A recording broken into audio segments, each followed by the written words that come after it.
إريتريا يا جارة البحر ويا منارة الجنوب إريتريا يا درة البحر ويا منارة الجنوب.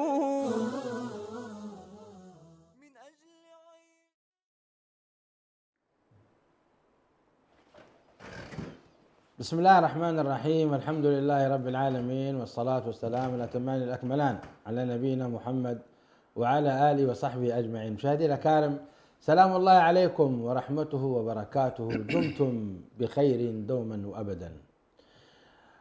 هذا هو اليوم الذي وجب علينا أن نتحدث فيه عن الحقوق عموما التي كفلها ربنا عز وجل للإنسان. قال سبحانه: ولقد كرمنا بني آدم. هكذا بني آدم الجميع بدون اختلاف، بين مسلم وغير مسلم، بين مؤمن وغير مؤمن. ما هي الحقوق التي كفلها الرب سبحانه وتعالى لهذا الإنسان؟ ما هي الحقوق التي اعترفت بها الأمم المتحدة للإنسان؟ ما هي الحقوق التي قامت عليها منظمات الحقوق الإنسانية في هذا الزمن، وهل هي قائمة بحق في ما يتعلق بحقوق الإنسان في جميع أنحاء المعمورة؟ كذلك ما هي حقوق الإنسان الإريتري؟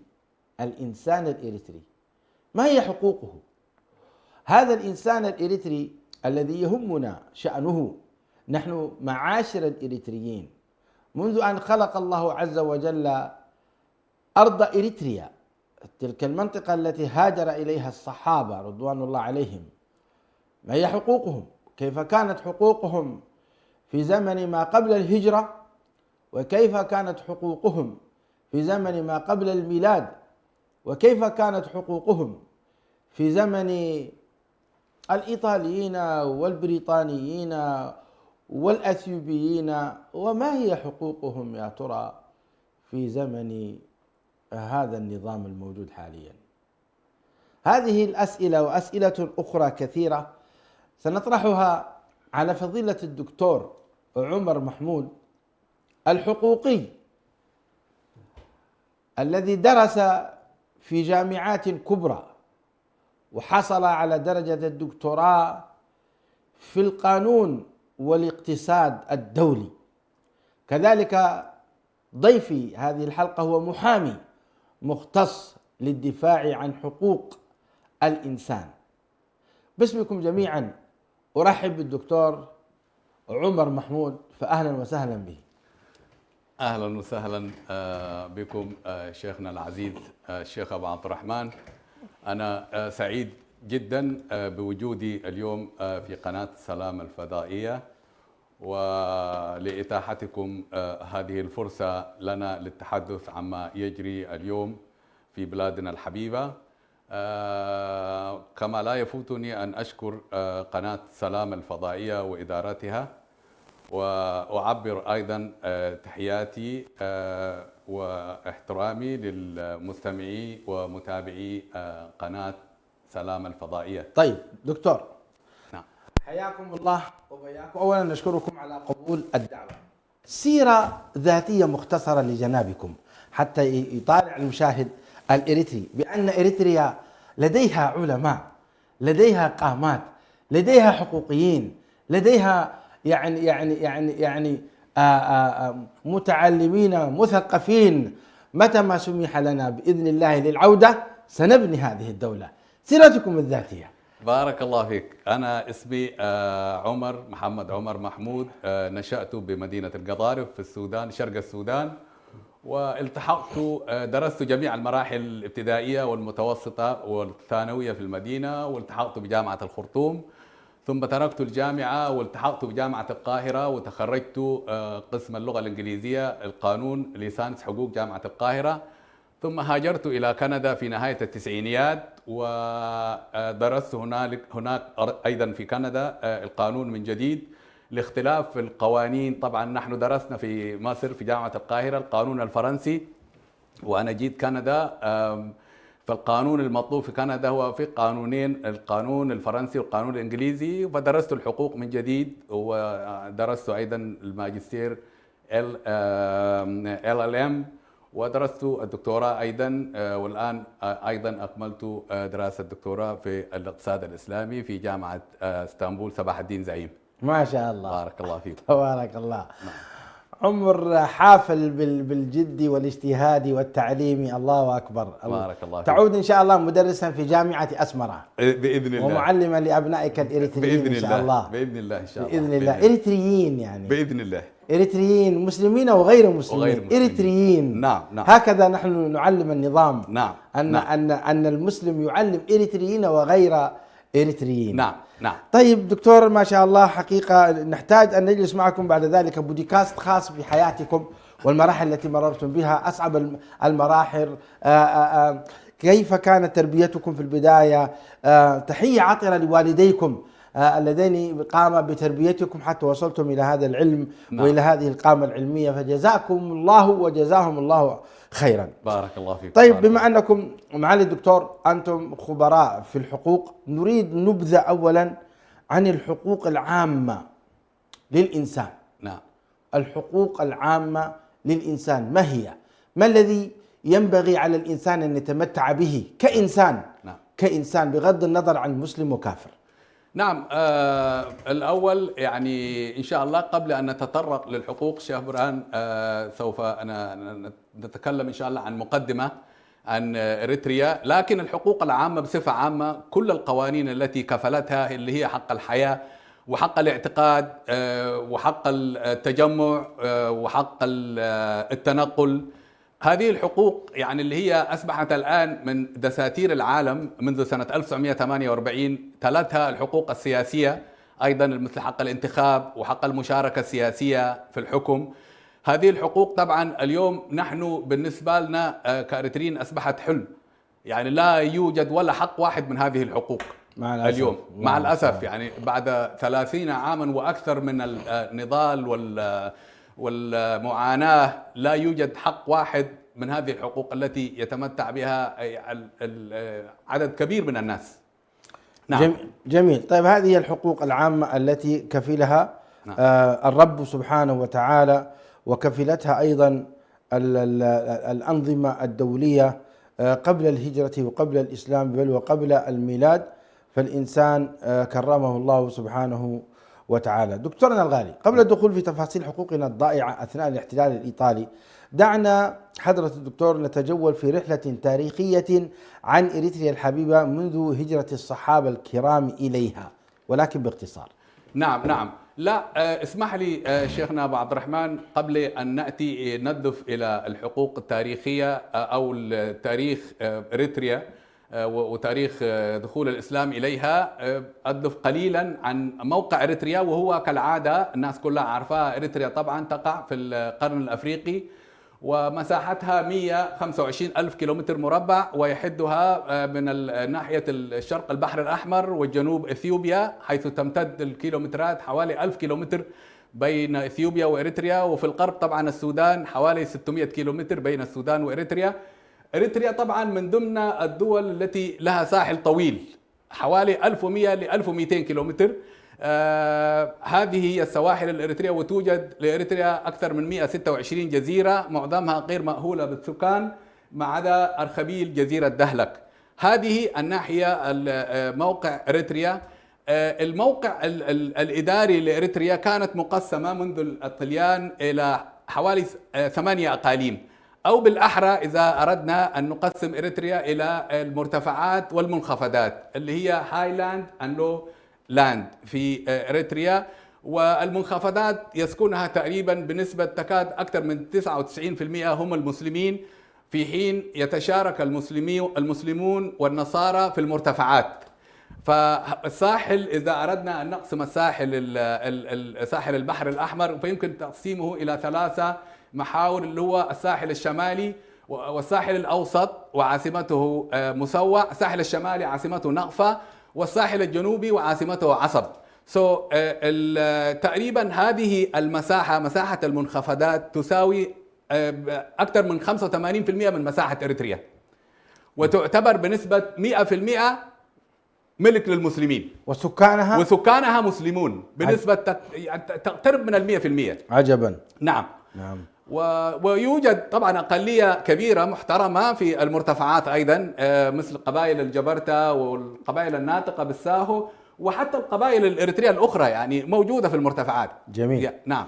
جميل. هذا التقسيم الجغرافي حنحتاجه حقيقة حتى نحدد نسبة المسلمين نعم. من نسبة النصارى نعم. لاحقا. نعم. ولكن أنا أريد الآن باختصار تاريخ إريتريا، كيف ولدت إريتريا ومتى ولدت؟ وإريتريا يعني موجودة منذ القدم، هذا الشعب هو يعني قديم قدم التاريخ الإنساني، حتى يعني قبل هجرة السحابة ودخول الإسلام. طبعا نريد أن نلفت النظر هنا أنه إريتريا تشرفت بهجرة السحابة إليها في السنة الخامسة من البعثة النبوية الشريفة، السنة الخامسة من البعثة النبوية الشريفة. الآن عدد كبير من المؤرخين اختلفوا أن الهجرة، أين كانت الهجرة بالضبط؟ هل كانت لأكسوم اللي هي عاصمة الإمبراطورية الحبشية والتي كانت عاصمتها أكسوم، أم كانت إلى ساحل البحر الأحمر أو ما يعرف اليوم بإقليم سمهر مسوع؟ عدد كبير من المؤرخين أجمعوا أن الهجرة كانت إلى إقليم سمهر وما يعرف بإريتريا اليوم، ولهم أدلة عديدة جدا. من ضمن هذه الأدلة أنه يعني مثلا كتب دكتور محمد رجب، كاتب في العصور الوسطى، وله مؤلف اسمه الصراع السياسي بين ممالك الزيلع الإسلامية ونصارى الحبشة. أكد أن الملك النجاشي الذي ذكره الرسول صلى الله عليه وسلم في هذا الموقع هو ملك نجاشي البحر، نجاشي البحر، وكان له ارتباط مع مملكة أكسوم، والبحر في إريتريا. والبحر في إريتريا. نعم. طيب الحاجة الثانية اللي هي هذا الملك الذي صلى عليه الرسول صلى الله عليه وسلم صلاة الغائب اسمه أصحم ابن أبجر، أصحم ابن أبجر، وفي رواية ابن أبحر. نعم. هذا الاسم لا يوجد في الملوك الذين حكموا أكسوم. إنما كان في، وكما وضح الأستاذ وضاح خنفر في محاضرته، قال إنه هذا الاسم ربما يكون من الذين حكموا مناطق إريتريا والساحل الإريتري، إنما يوجد ملك شبيه بهذا الاسم، قال هو الملك سهامة، كان أحد حكام أكسوم. إنما هذا الملك قال يعني كان علماني، يعني ما كان عنده اهتمام بالدين، ما كان عنده اهتمام بالدين. فلذلك قال من المرجح، هو شخصيا وضاح خنفر أكد، قال إنه هو من المرجح إنه هذا الملك الذي هاجر إليه السحابة كان موجود في إريتريا. دليل آخر بناء المساجد. أول ما تبني مسجد في مكان معين، هل تريد الاستقرار أم الرحيل؟ الاستقرار. نعم. وهذا المسجد الذي يعرف بمسجد السحابة في مدينة مسوع موجود، وحتى القبلة كانت موجودة تجاه المسجد الأقصى. هذه دلائل عديدة. دليل آخر قالوا إنه هو الملوك تبع أكسوم، يعني التسامح الديني الذي أظهره النجاشي للسحابة، وأن الرسول صلى الله عليه وسلم قال إن فيها ملكا لا يظلم عنده أحد. التسامح اللي كان موجود في المنطقة الإريترية أو في الساحل الإريتري لا يوجد في أكسوم حتى اليوم، كما يعلم الكثير أنه بناء المساجد ممنوع في أكسوم حتى تاريخنا اليوم. فما بالك، يعني دليل آخر أنه اللغة العربية اللي هي لغة الجئز، الأجزيان، كانت هي اللغة الرسمية، وهي يعني جزء من اللغة العربية اليمنية في جنوب الجزيرة العربية. فذلك لم يرد دليل على أنه النجاشي اللي هو نجاشي البحر، نجوس بحري باللغة المحلية، لم يجد في الأثر أنه هو احتاج إلى مترجم. دليل على، وحتى المستمعين حاشيته اللي كانوا معه فهموا سورة مريم، ولذلك فاضت أعينهم بالدموع. نعم. من فهمهم لما موجود الموعظة في سورة جميل القرآن الكريم. جميل. طيب إذا على كل حال نعم. هجرة الصحابة إلى منطقة مسوع، منطقة معدر، هو محل إجماع. بالضبط الآن هذا محل إجماع أن الصحابة تقريبا لا، هو محل إجماع دخول الصحابة أو إلى مصوع. نعم. إلى مصوع إجماع. ومرورهم هنا الخلاف. نعم. هل بقوا في مصوع نعم. وباضع ومعدر أيوة. أو هم ذهبوا باتجاه مقلة؟ هذا محل خلاف. نعم. وأنت الآن تثبت بأنه كذا. أيا كان التاريخ أثبت الحمد لله. نعم. هجرة الصحابة مرتين. نعم. متى دخل الطليان؟ وهذا كان أظن أول استعمار، أليس كذلك؟ بعد الحرب العالمية الأولى. نعم. متى دخل الطليان؟ نعم، قبل الطليان إريتريا طبعا كانت دخل الإسلام في أحد الدولة الأموية والدولة العباسية، وكانت تعرف بإقليم باضع اللي هي مسوع. انتشر الإسلام انتشارا كبيرا، حتى دهلك كانت منفى للمعارضين في الدولة الأموية. ثم انتشر الإسلام في القرن السادس عشر والسادس عشر الميلادي والقرن الخامس عشر الميلادي انتشر الإسلام. ثم جاء البرتقاليون لاستعمار إريتريا. جميل. ثم جاء بعدها العثمانيون، الإمبراطورية العثمانية، وطردت البرتقاليين. الخلافة العثمانية. الخلافة العثمانية. نعم. نعم. درسونا على أنه جزءات ترك. لا، نحن لا نقول ان هي كانت هم قالوا على الاستعمار التركي كان يقولون. لا. وهذا والله خداع للشعب الإريتري. نعم. إنما كان يسمى الخلافة العثمانية. هل تتفق معه أو تختلف؟ نعم. خلافة. نعم. خلافة. لكن حتى الأتراك أنفسهم الإمبراطورية يعني يفضلوا عليها الدولة العثمانية بدل الإمبراطورية العثمانية، يفضلوا عليها الدولة العثمانية. نعم. الدولة العثمانية طبعا طردت البرتقاليين من السواحل الإريترية. جميل. واستمرت هنالك حتى أعطتها، تنازلت منها للخديوية المصرية. الخديوي إسماعيل باشا من عام 1865. هو إبراهيم باشا؟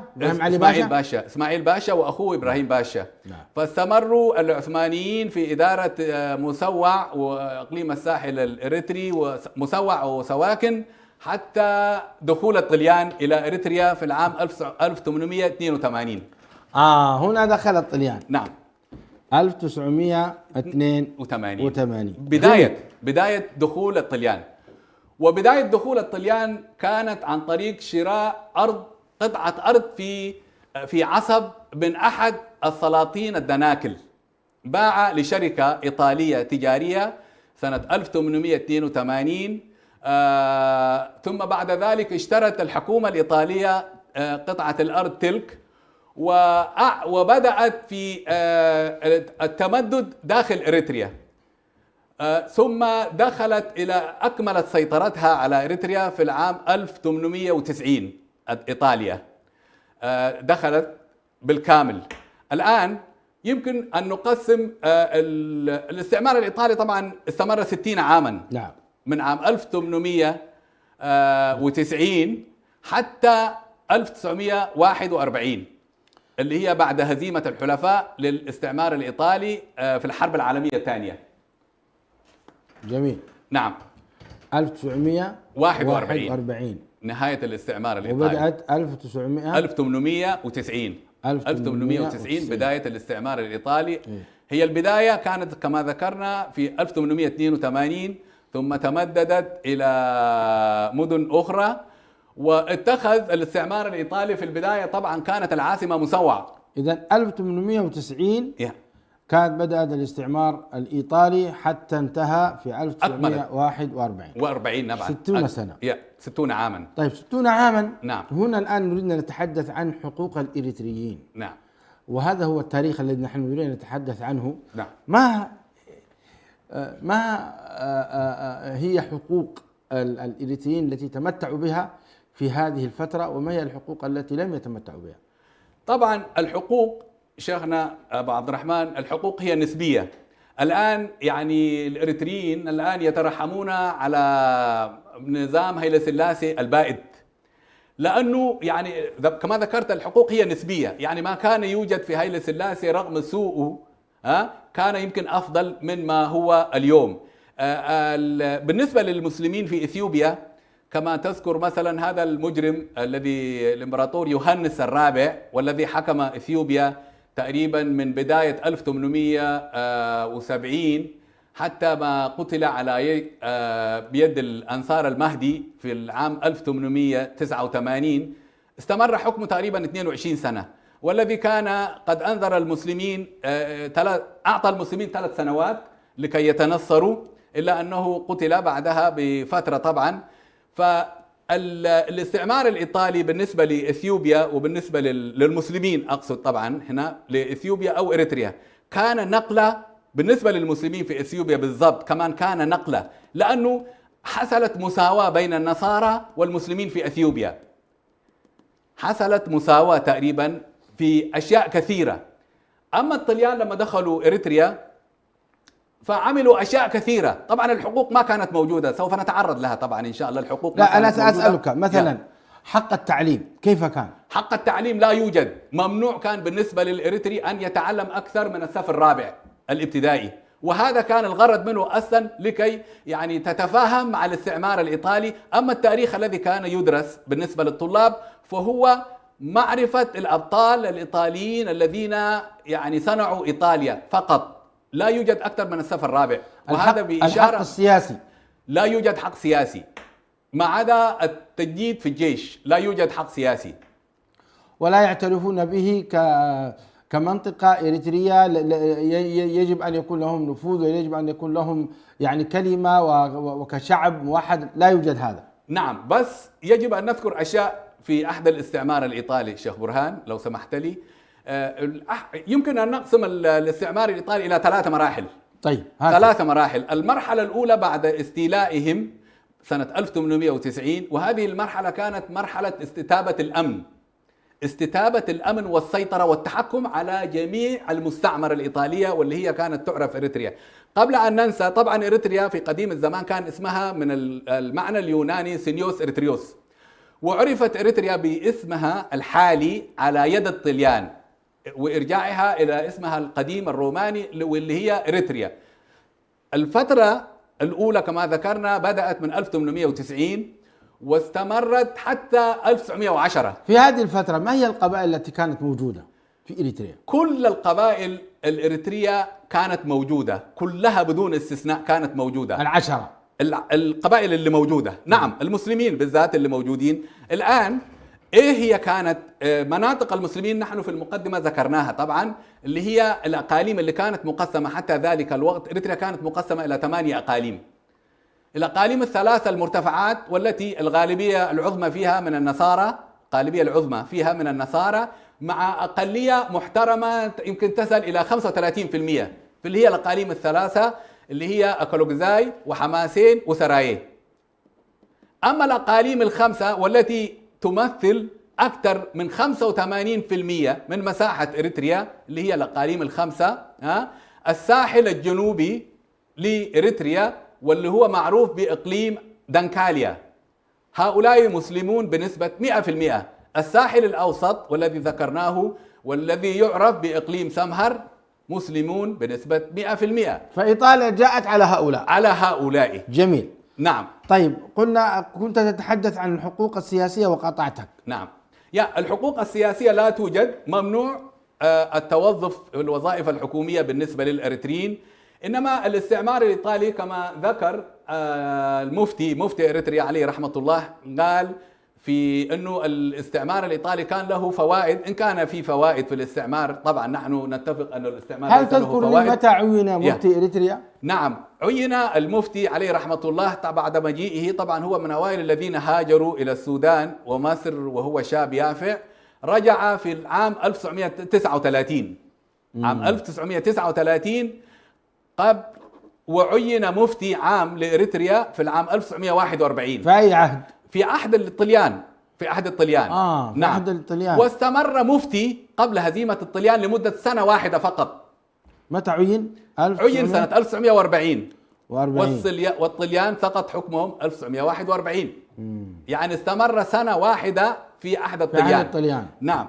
يعني الطليان هم الذين أسسوا دار الإفتاء في إريتريا؟ نعم. نعم. وحصل فيها إصلاحات كثيرة. طبعا المفتي من ضمن الطرائف اللي يذكرها أنه هو الآن طبعا العنصرية كانت متفشية في عهد إيطاليا، كان ممنوع الإريتريين يسكنوا في الأحياء التي يسكن فيها الطليان، والمفتي ما كان عنده بيت وسكن في منزل أخوه اللي هو موجود حي طليان اسمه جاذباندا طليان.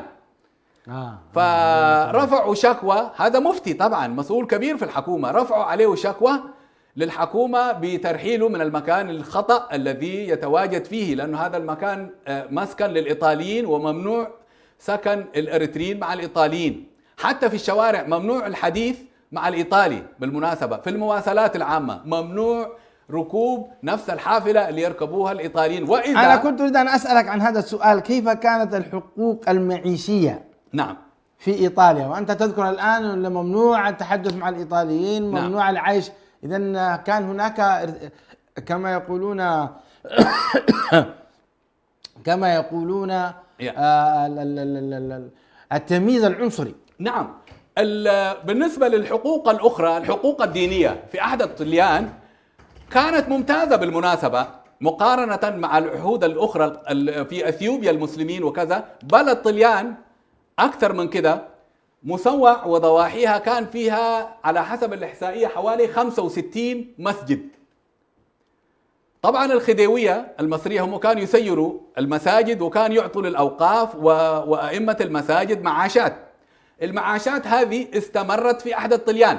عجبا. استمرت في عهد الطليان، حيث كانوا يعطون المدرسين والموظفين في الأوقاف وأئمة المساجد معاشات راتبة كما هي كانت في عهد الخديوية العثمانية. استمرت. بناء المساجد استمر في عهد الطليان، لم يعترضوا على أي بناء لمسجد في عهد الطليان، بل بالعكس الطليان شجعوا الدعوة الإسلامية في مناطق الوثنيين في غرب إريتريا مثل كوناما وغيرهم، لأنهم كانوا يعتقدون أن المسلمين أكثر حضارة من الوثنيين. طبعا الإيطاليون نصارى أرثوذكس أو كاثوليك نعم. كاثوليك. غير كده ومنعوا التبشير في المناطق الإسلامية. الطليان منعوا التبشير بالدين المسيحي في المناطق الإسلامية، كان نوعا ما احترام للمسلمين. التجارة في عهد الطليان ازدهرت، حيث قدم إلى إريتريا الحضارمة والعرب والمصريين، وهذا كان قبل الانتقال العاصمة من مسوع إلى أسمرة. طبعا هذه برضو نريد أن نلفت إليها النظر. الحقوق الصحية والبنية التحتية نعم في عهد الإيطالي كيف كانت ممتازة جدا، حيث إريتريا شهدت يعني ازدهار عمراني. البنية التحتية مثل السكك الحديدية والطرق والأنفاق والسدود ازدهرت ازدهار مش عادي في عهد الطليان. نعم. ولا تزال كما هي. ولا تزال كما هي إلى اليوم ما تطورت. نعم. أنا ذكرت طبعا العاصمة كانت مسوع لحد سنة 1899 عاصمة الطليان. عجيب. ثم انتقلت إلى أسمرة في العام 1899، وانتقل معهم في العاصمة التجار الحضارمة واليمنيين والعرب والمصريين إلى أسمرة، حيث أنشئت المساجد في أسمرة هل تذكر لنا من الذي بنى مسجد الخلفاء الراشدين؟ مسجد الخلفاء الراشدين لا أذكر الآن من الذي بناه، لكنه رمم في عهد الطليان. رمم في عهد الطليان وحدث في عهد الطليان مسجد الخلفاء الراشدين، كما رمم المسجد الحنفي في عهد الطليان.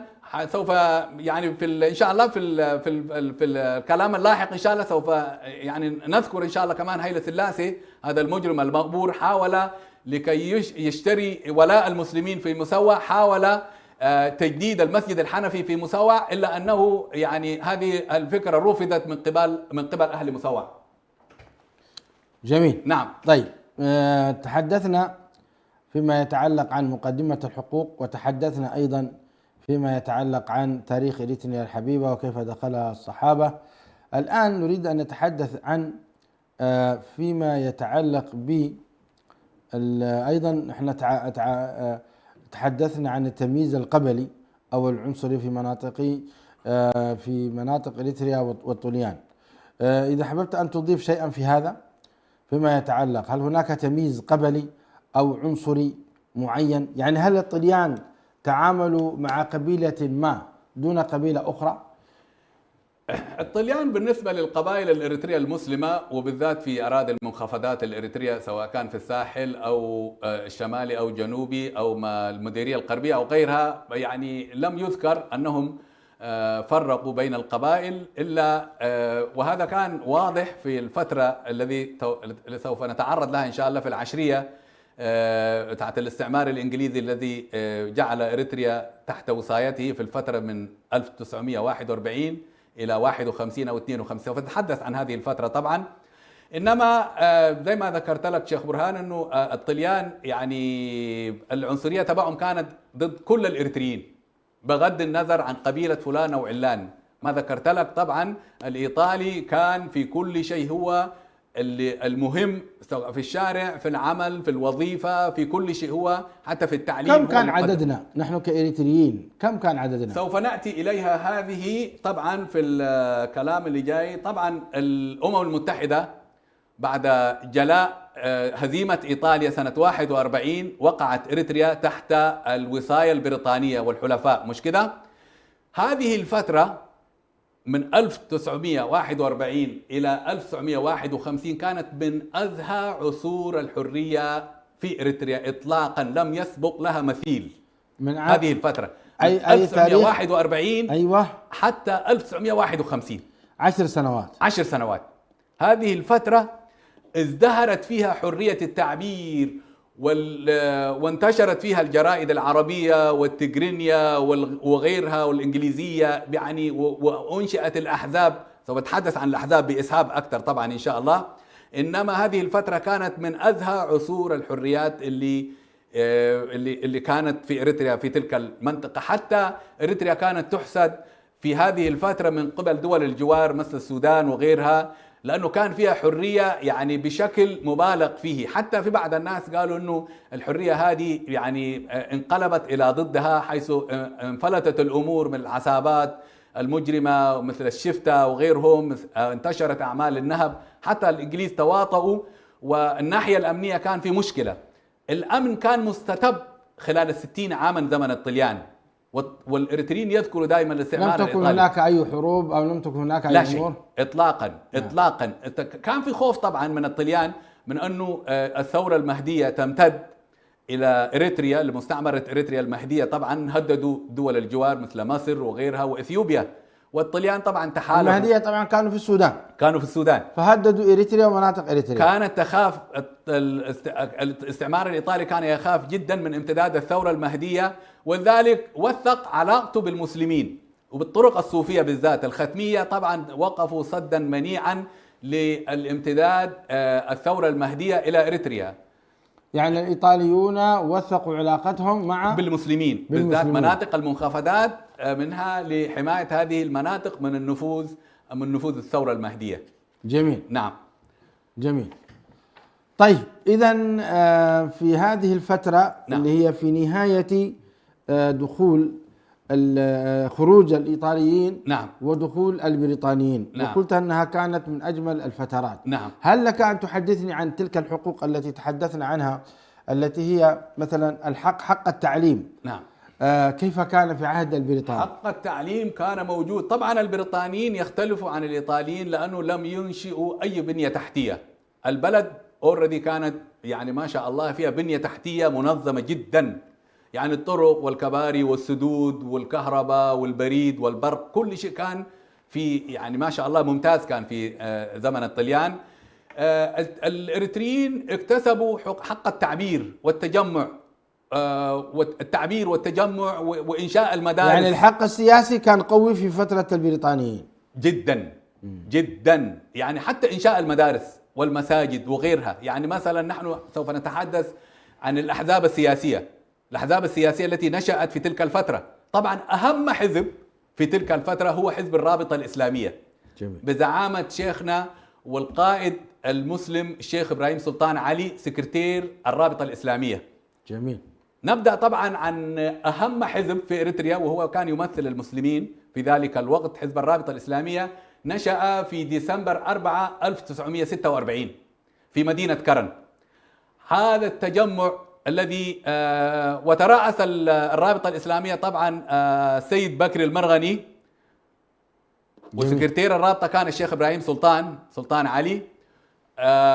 حضر هذا الكرنفال كرنفال إنشاء الرابطة الإسلامية في مدينة كرن، حيث لم تشهد إريتريا مثل هذا التجمع الإسلامي. كان هذا في عهد البريطانيين. في عهد البريطانيين. جميل. 1946. جميل. هذا الحزب الرابطة الإسلامية شملت المسلمين كلهم، شملت كل المسلمين، إلا أنها طبعا الإنجليز كان يستعملوا طبعا سياسة فرق تسد، حيث دخلوا على النزار والقبائل، ودخل على الرابطة الانشقاقات اللي هي معروفة في الساحة الإريترية، تارة باسم القبلية وتارة باسم المناطقية والجهوية. الأشياء هذه كلها كانت طبعا نسبة لأنه المجتمع المسلم كان محروم من التعليم لمدة 60 عاما في عهد الطليان، مش كده؟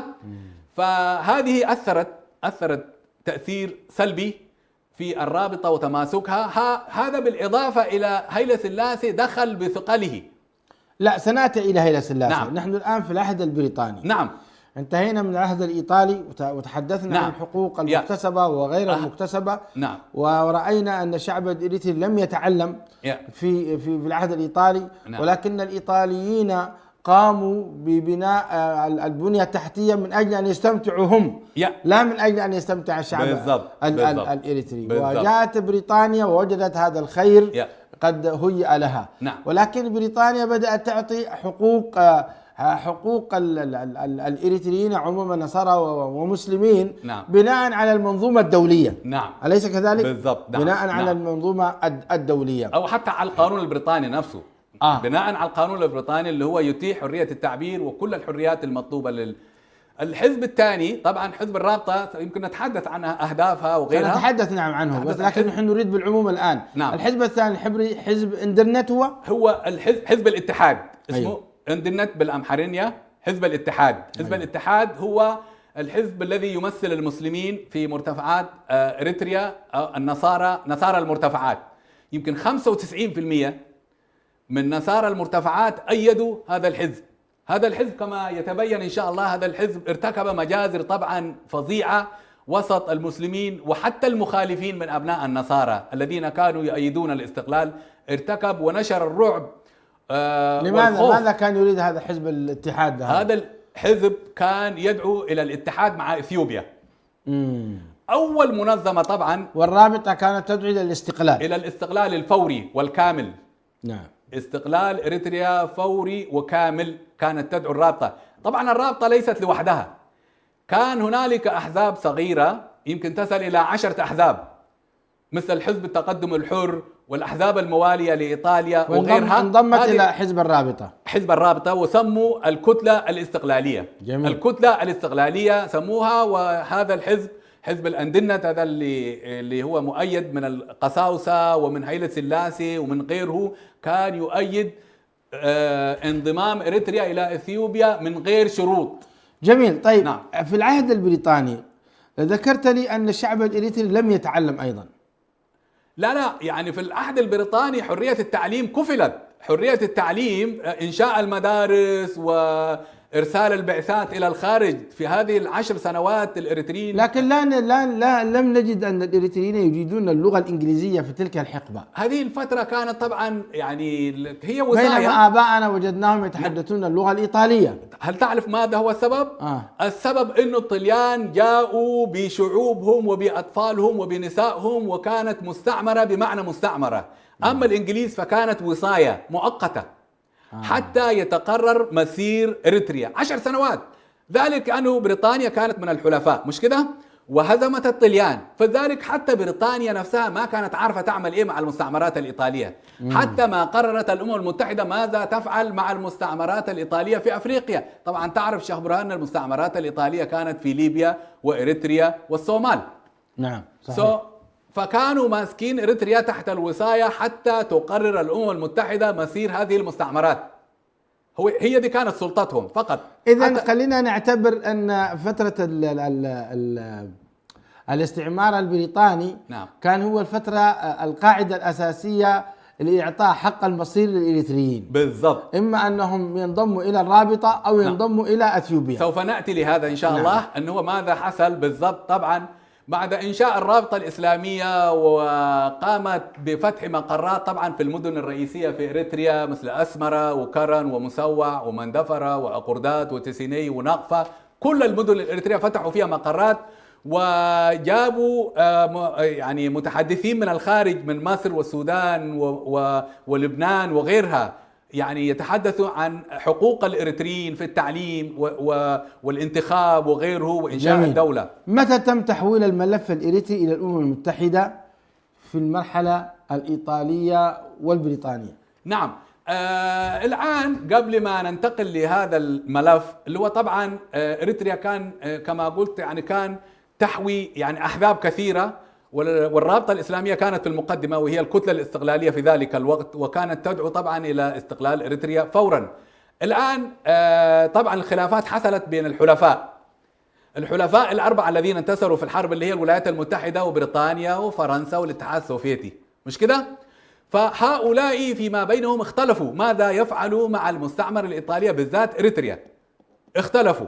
جميل. الآن معظمهم كانوا متحيزين وكانوا واقفين مع إثيوبيا. طبعا قبل أن يذهب الملف إلى الأمم المتحدة يجب أن نذكر أشياء، اللي هي مثلا مصر طالبت بإرجاع إريتريا إلى إثيوبيا لأنها كانت جزء من الإمبراطورية الخديوية العثمانية أو الخديوية المصرية في 1865 قبل احتلال إيطاليا، فطالبوا بدم إريتريا إلى مصر أو السودان الإنجليزي بمصر. هذا الخديوي المصري. نعم. بريطانيا طالبت بتقسيم إريتريا بين السودان وإثيوبيا. ماذا؟ المديريات الغربية اللي هي مثلا الإقليم الأوسط اللي هو كان يسمى إقليم سنحيد وبركة، والساحل الشمالي نقفة وعاصمته نقفة، هذه تعطى للسودان. والساحل الأوسط اللي هي سمهر ودنكاليا مع المرتفعات تعطى لإثيوبيا. جميل. وهنا طبعا هذه أكثر من 60% من ساحل إريتريا.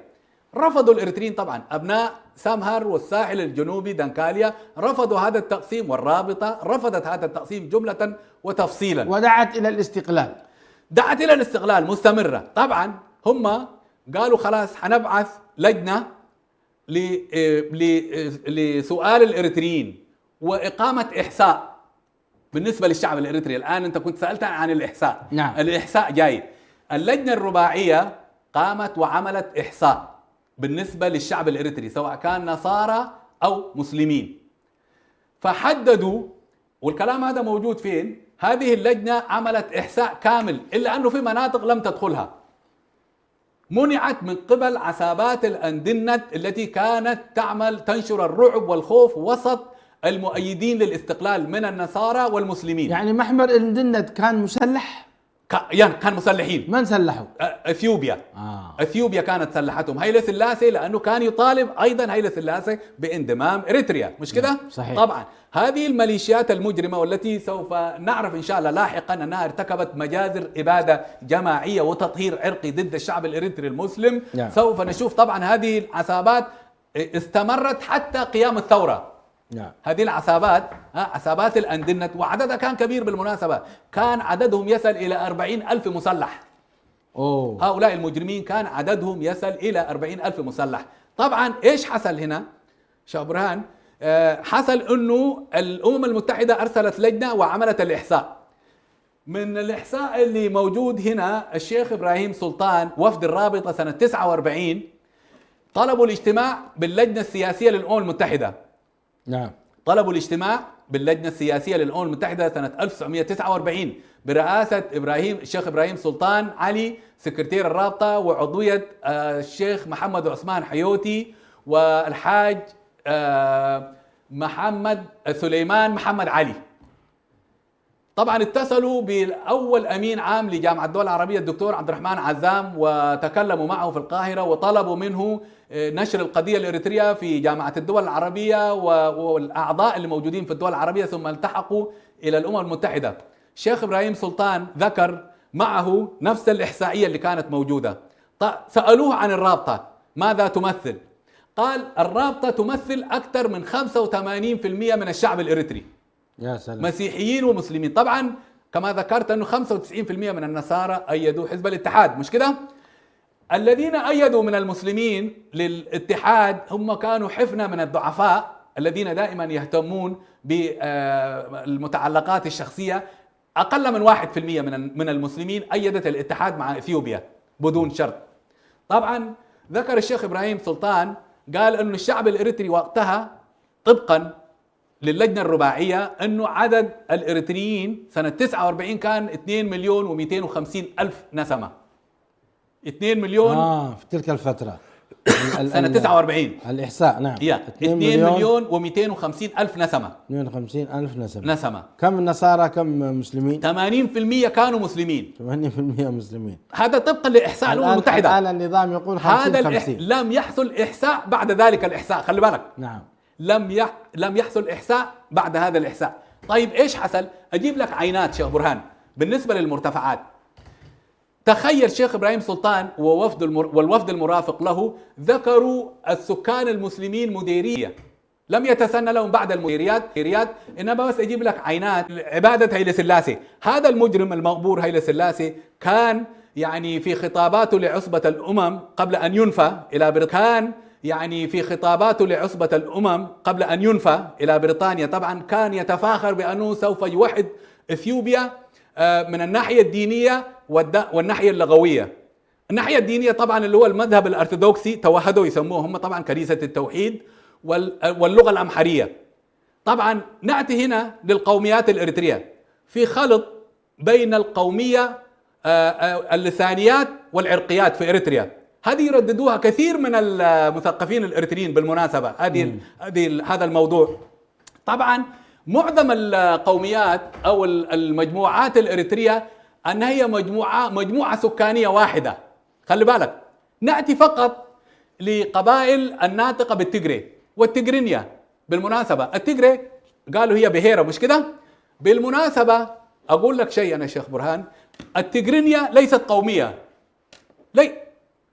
قالوا بهير تجرينيا زبهل يلون، بمعنى تجرينيا معناها إيه؟ هي تجرينيا لغة. نعم. إنيا في اللغة الأمحرية مثلا عربينيا، إنجليزينيا، أمحرينيا، تجرينيا.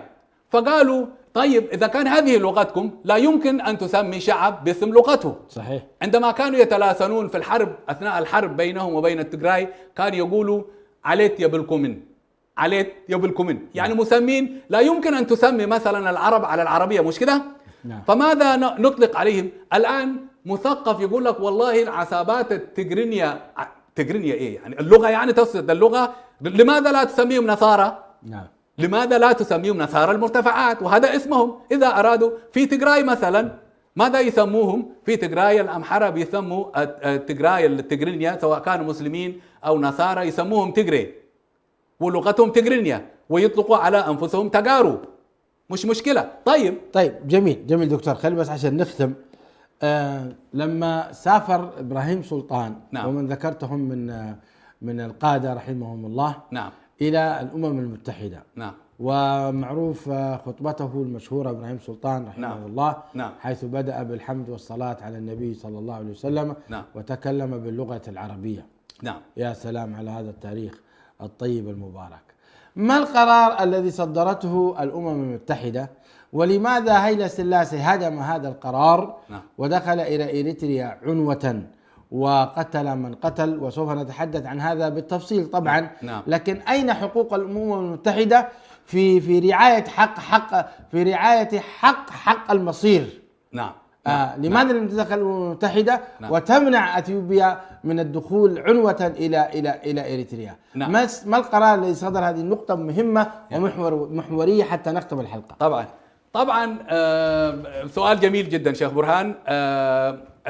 الشيخ إبراهيم سلطان بالمناسبة الوفد الإريتري أول من تكلم باللغة العربية في الأمم المتحدة على الإطلاق. الله، هذا الكلام أول الله أكبر. يتحدث باللغة العربية هو الوفد الإريتري. خلي الأجيال تتعرف على هذا الموضوع.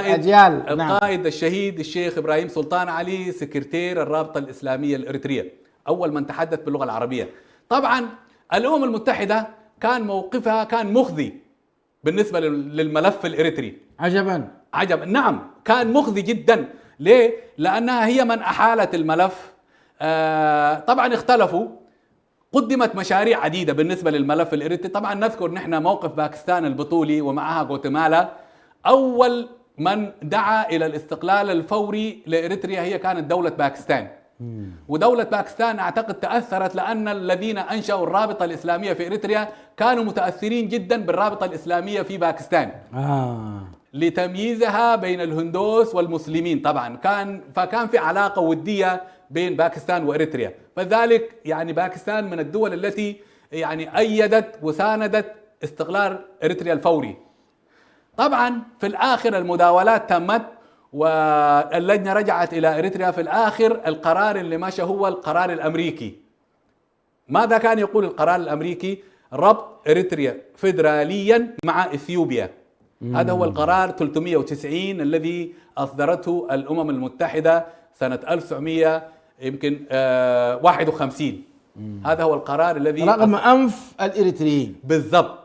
طبعا هذا القرار كان خيبة أمل كبيرة بالنسبة للكتلة الاستقلالية، طبعا الرابطة الإسلامية وحتى الأحزاب الأخرى، لأنه يعني وقفوا حائرين جدا. لأنه الأمم عام كم كان هذا حتى نربط بالثورة الإريترية؟ القرار يعني دخل حيز التنفيذ سنة 1953. سنة 53 دخل حيز التنفيذ 53. جميل. نعم. فربطت إريتريا فيدراليا مع إثيوبيا، ويا ريت كمان إثيوبيا أو هيلة سلاسي يحترم هذا القرار. حتى هذا القرار لم يحترمه. تعدى على السيادة الإريترية أكثر من يمكن 20-30 مرة. أهم شيء قام بتسليح الميليشيات الإجرامية لترويع الآمنين في إريتريا وكل من لم يؤيد إثيوبيا. قامت مثلا بالسرقات والتعدي على الممتلكات الإيطالية والمزارع والمتاجر وحتى المسلمين الآخرين الذين يعني حسبوا أنهم كانوا ضد انضمام، لأنه حسوا بأنهم انتصروا الآن. مش كده؟ انتصروا. حزب الأندنت هذا الحزب المجرم أحس هو ومؤيديه بأنهم هم انتصروا فعلا على الرابطة وعلى المسلمين. فلذلك يعني الرابطة الإسلامية قبلت هذا القرار على مضض لأنه ما في يعني شافوا التوازن الدولي. أثيوبيا معها بريطانيا ومعها أمريكا ومرروا هذا القرار الظالم الذي كان عكس رغبة الشعب الإريتري وقبلوا به على مضض. لكنهم يعني هذا القرار اللي هو قرار 390 أمر بإنشاء برلمان إريتري أو جمعية تشريعية تتكون ما بين 50 لا تقل عن 50 عضوا ولا تزيد عن 70 عضوا. وبالفعل قامت الانتخابات وانتخب حوالي 68. 36 منهم كان للكتلة الاستقلالية، 36 من النواب. وعين المرحوم القائد إدريس محمد آدم رئيسا للبرلمان. جميل. نعم. الآن هيلة سلاسي طبعا من بداية اليوم، لأنه أولا طالب الأمم المتحدة بالانضمام الفوري إلى إثيوبيا من الأمم المتحدة، يعني طلب منها أنه إريتريا تنضم فورا إلى إثيوبيا، وقبل بالقرار الفيدرالي كمرحلة أولى. إنما من أول يوم بدأ على انتهاك هذا القرار. إيش عمل هيلة سلاسي؟ حتى العملاء، طبعا الحكومة الإريترية تشكلت بزعامة تلبايرو رئيس الوزراء، زعامة تلبايرو رئيس الوزراء، وهو رئيس الحزب الموالي لإثيوبيا طبعا، مش كده؟ حتى هذا الحزب يأس من الممارسات الإجرامية لهيلة سلاسي، يأس من الممارسات والتعدي على السياسة الإريترية، على السيادة الإريترية. فهيلة سلاسي غضب غضبا يعني جاما على هذه الحكومة وقام بإقالة تلبايرو وتعيين أحد عملائه يسمى أسفها ولد ميكائيل. سبحان الله كلهم نصارى. هذا أسفها ولد ميكائيل كان أكثر إجراما، وكان أحد المتشددين في الحزب الوحدة من الأندنت، كان من كبار قادة الأندنت، وهو متورط نفسه في جرائم ضد الشعب الإريتري. هذا رئيس الوزراء الذي طبعا أيده واستبدله عزل تلبايرو أيد وعين هذا المسمى هذا الصفا طيب. ولد ميكائيل. سنتوقف هنا. نعم. في الحلقة القادمة سنتحدث ما الذي فعله هيلة سلاسة بالشعب الإريتري، وكم استمرت فترته في هذه الفترة، وفي عام كم دخل يعني حصل الانقلاب العسكري من منغستو هايلة ماريام إلى ضد هيلة سلاسة، ثم كيف كانت الثورة الإريترية ومتى قامت، ومتى ولد إسياس أفورقي بالضبط، وهل له علاقة بهيلة سلاسة وما كان قبله، وهل له وصاية في ذلك من أجل أن يعيد مجد هيلة سلاسة وغيره. حول هذا سنتكلم في الحلقة القادمة إن شاء الله. مشاهدينا الكرام، أشكركم على حسن المتابعة لهذه الحلقة المتميزة مع الحقوقي والمحامي الدولي الدكتور عمر محمود، إريتري من أبناء إريتريا، حاصل على الدكتوراه في القانون الدولي والاقتصاد، واستمتعنا بعرض طيب موجز للتاريخ الحقوقي لإريتريا. سوف نستمر في بيان حقوق الإريتريين المهضومة وغير المهضومة حتى يومنا هذا في الحلقات القادمة إن شاء الله. تابعونا وقوموا بشير هذه الحلقة ونشرها عبر وسائل التواصل الاجتماعي. سأل الله تعالى أن يعيد الحقوق للمسلمين والمظلومين في إريتريا خاصة وفي أنحاء العالم عامة، كما لا ننسى أن ندعو لإخواننا في غزة وفلسطين المهضومة حقوقهم في نظر في مرأى ومسمع من العالم. نسأل الله تعالى أن يوفقنا وإياكم حتى ألقاكم إلى حلقة جديدة إن شاء الله. السلام عليكم ورحمة الله وبركاته.